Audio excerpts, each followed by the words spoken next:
те са доволни. Въпрос, че дали са доволни, значи в Републиката на Платон, което е една от така основополагащите за всяка нали, политология нали, творби.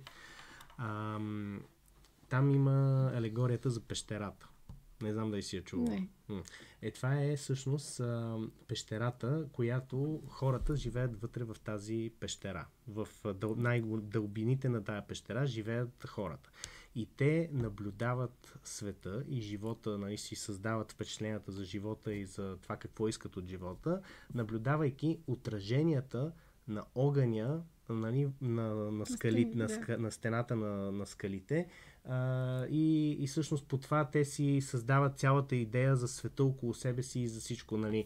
И реално от тях, нали, тя е малко по-сложна алегорията, ще преразкажа малко, но всъщност Платон той казва, че има хората, обикновения народ живее най-дъното на пещерата и гледа само отражението на огъня, на фигурките, които нали, правят сенките на скалите. След това имаш хората, които са около самия огън, които виждат нали, самия огън. След това имаш хората, които са на входа на пещерата и които виждат истинското слънце.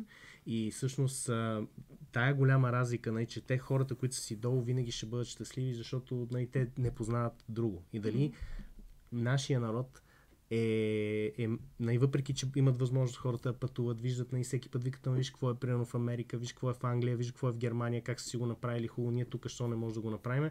Нали, но някакси все едно не могат да излезе голяма част от това население извън тази пещера и да каже, чакай, ние може сме не като Англия, ние може сме 5 пъти по-добре от Англия. Ние може сме като Англия, само че без проблемите с имиграцията.